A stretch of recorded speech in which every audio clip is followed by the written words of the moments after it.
This fall at Kenilworth Union, we're preaching a sermon series called The Greatest of These, about Paul's beautiful description of love in 1 Corinthians 13.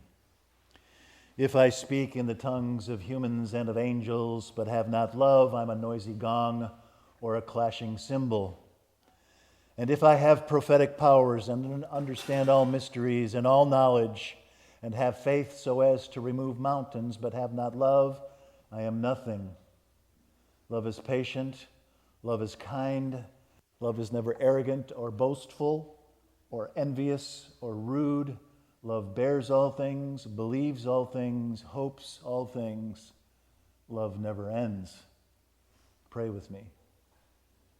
May the words of my mouth and the meditations of our hearts be acceptable in thy sight, O Lord, our rock and our redeemer. Amen. So in 1 Corinthians 13, St. Paul gives us a beautiful description of the common concept of love.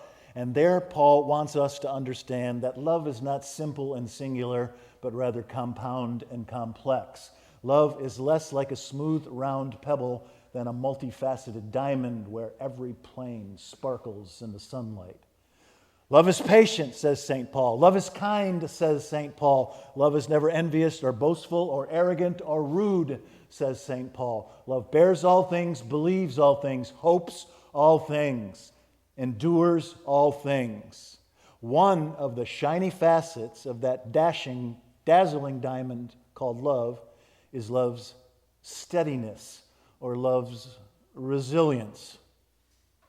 I've told you before that I keep a running list called Underrated Movies of Vast but Invisible Cultural Significance.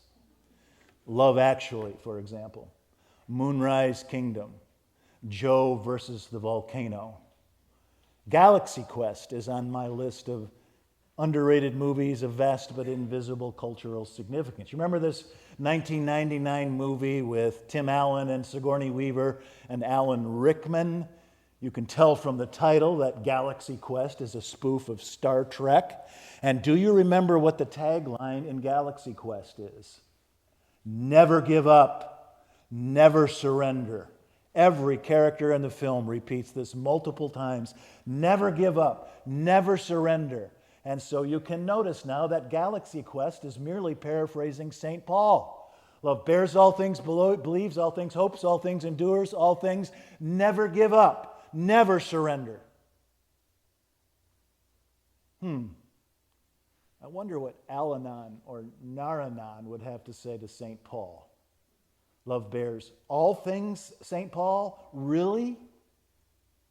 If your husband gets 3 DUIs and loses his job because of the Jack Daniels, are you supposed to put up with that? That sounds like a recipe for enabling.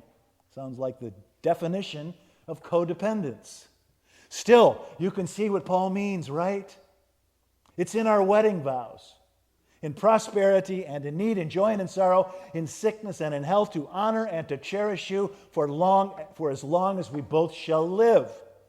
I tell my brides and grooms sometimes that love is not an emotion. Love is a policy.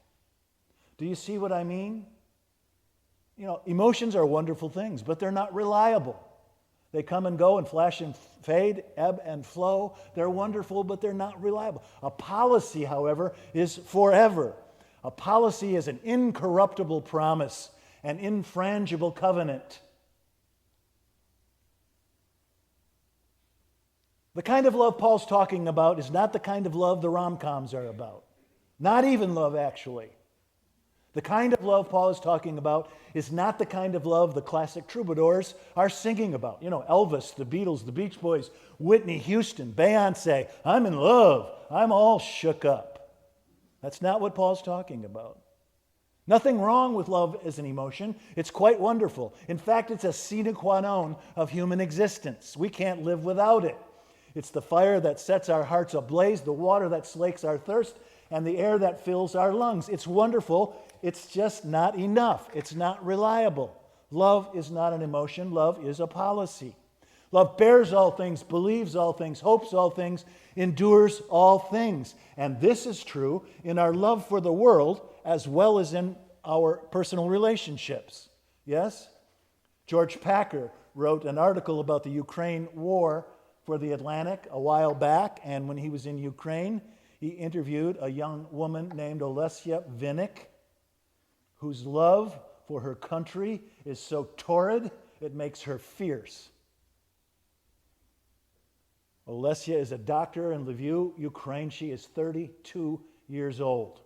Mr. Packer brought her a suitcase full of tourniquets, and when he opens the suitcase, she inhales the fragrance, the factory fragrance of that nylon, and she says, yes, I can already smell the American tourniquets. The Russian way of war is a towering malice. The Russian strategy is not just to make villages and towns uninhabitable, it is to cower the populace into panic and passivity. That's why they bomb maternity wards and nursery schools. That's why they ship Ukrainian children back to Moscow. The Russian way of war is straight from the fires of hell. It is demonic. And none of this intimidates Dr. Vinik.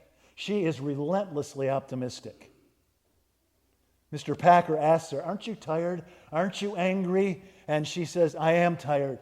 I am angry. I've lost so many friends. Sometimes it's too much. But we will cry after we win this war. Yes, win first, then weep. We will cry after we win this war." What's happening in Israel and Gaza right now has driven me to the brink of hopelessness. My spirit is crushed, my heart's riven, don't know what to do. Jesus' very birthplace is in the West Bank, pinned behind a forbidding wall. Some of us have been there, and all of us yearn for Israeli thriving and ache at Palestinian pain, but we never give up, we never surrender our impossible dream of a two-state solution.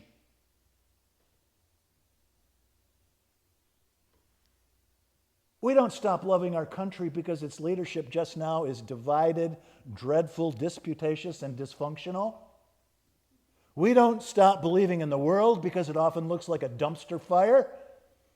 We don't stop believing in God just when God seems far away. It's like that song the choir sings sometimes. I believe in the sun even when it's not shining. I believe in God even when God is silent.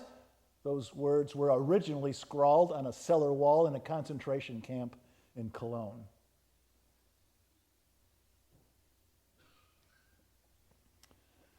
Ten years after she received a cancer diagnosis, Lauren Doyle Owens wrote a thank you letter to her husband. Or maybe it was a love letter. I guess it was both. She says, "You only thought about me and what I needed. Every night you slept beside me in that hospital room, and in the morning you got up and went home to walk the dog, and then you went to work all day, and at the end of the day you went back home for the dog, and then you went to Whole Foods so that I wouldn't have to eat hospital food, and then you came back to the hospital day after day. You never said, 'She has cancer.' You never said, 'Lauren has cancer.' You always said, 'We have cancer.'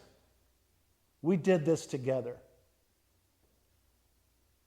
Long after Lauren's cancer is cured, she and her husband go hiking in Japan, and they get lost, and they end up having to walk 4 hours longer than they thought they would have. They're both carrying heavy packs. It gets dark hours before they get back to their destination, and Lauren just loses it. She disintegrates. She starts sobbing and says, "Just go on without me, send somebody back for help, leave me here." Instead, he takes his backpack off his back and places it on his chest. Then he takes Lauren's backpack and puts it on his back where his had been. And then they stumble forward arm in arm. Lauren points her flashlight down at their feet so they can see where they're stepping, and he points his flashlight ahead so that they can see where they're going. And then they finally make it home.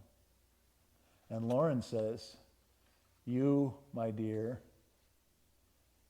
there is something deep and solid and lasting in you. I wish I had known a long time ago when I was searching for my bedrock. I wish I had known a long time ago that all I had to do was reach out my hand I love the image.